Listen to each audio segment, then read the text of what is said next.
نه دوستان عزیز ما سکوچ رسیدیم که کراسکای سفید در کراسکای سیاه نچسبه و حالا باشد ما کراسکای سفید رو شروع میکنیم چون که سیاه ما بوچیدگی است فقط سفید میبست آمد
برادران عزیز این رو سکوچ رو به انجام رسوندیم و حالا باشد امینسیا رو سر کردیم یعنی که اطلاع اینجا سفید می شود و باید سفید مونده سم سفید شد بکنیم و نوبت قبول می شود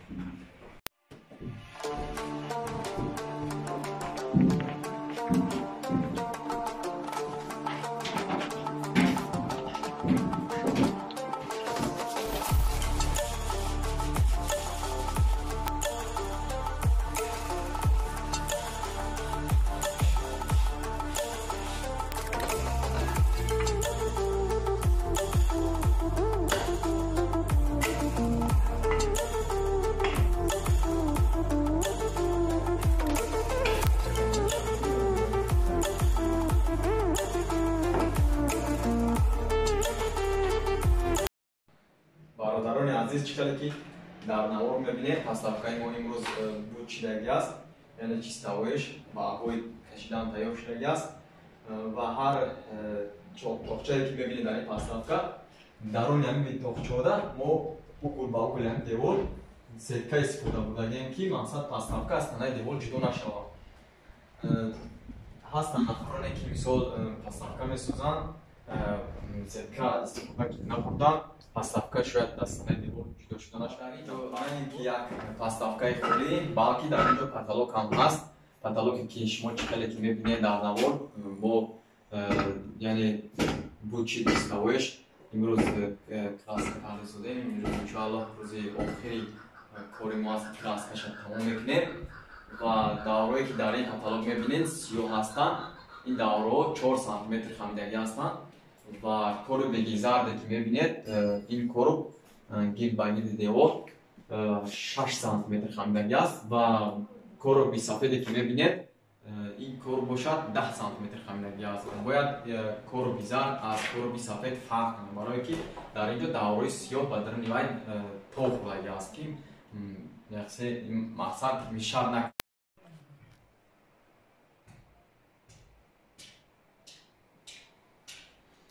و در این ما ابوی برای چی استفاده نمودیم که خیلی که شما میبینید میلی چی کوبیکش بسیار است، یعنی که دوره بسیار توپرگی است. طرز ابوی کشیدن هم به نهایت مشکل است و در جای ابوی ما سیتکا استفاده بسیار بودیم که مقصد پتالوگ است، نه چی جدا نشود. هم کوروبی که میبینید جدا نشود است پتالوگ.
برادران عزیز، چخلی که میبینید ما کلاستای خونه رو به انجام رسوندیم و حالا باشد ابوی رو شروع میکنیم.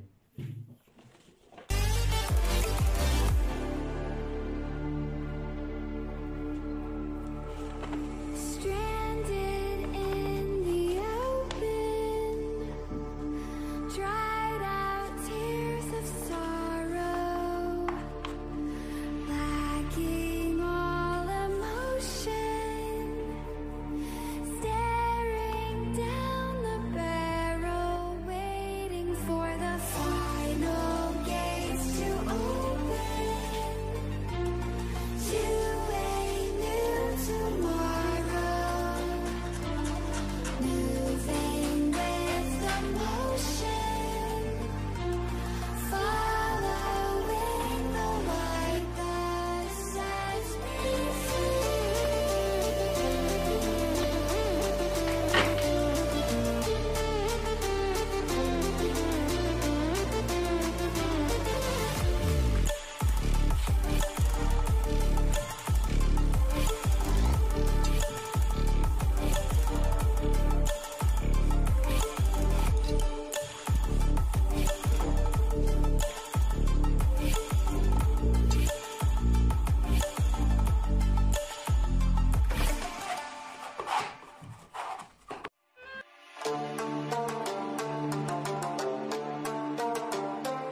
دوستان عزیز چخیلی که شما در اینجا ابویی که ما کشیدیم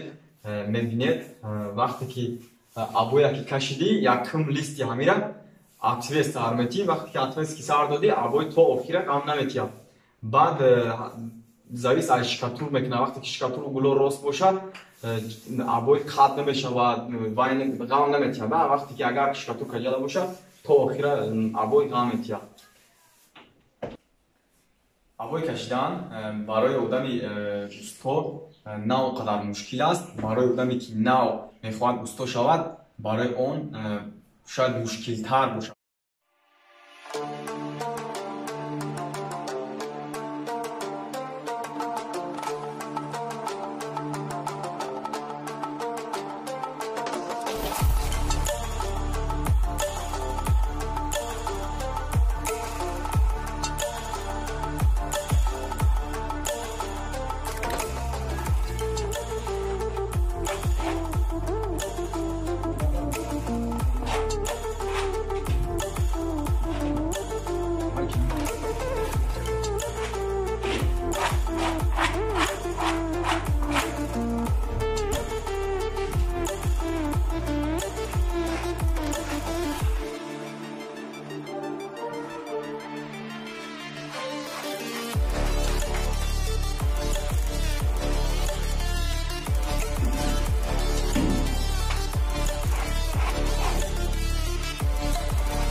دوستان عزیز خیلی که شما میبینید در اینجا ما یک چند نمودی گالرین است که در این کاتالوگ چسباندن در کار ما خیال کرده سودیم که آسان تر شود طرز چسباندنش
برادران عزیز چقدر که شما در اینجا میبینید ما گالاگینای کربی زرد رو با اخیر رسوندیم و گالاگینای کربی سیاه رو سر کردیم که چقدر که شما میبینید در اینجا سه نمود گالاگین است. پاتسیبتی همین کرب گالاگین ما سفید زده شدیم و دوره‌ای که در بین میبینید کوبیک دارد سه طرف ایس سه طرف اونجا باشد گالاگیناش سیاه میشود چون که در اونجا کوبیک‌ها سفید هستن پاتسیبتی هوای سیاه میبینید.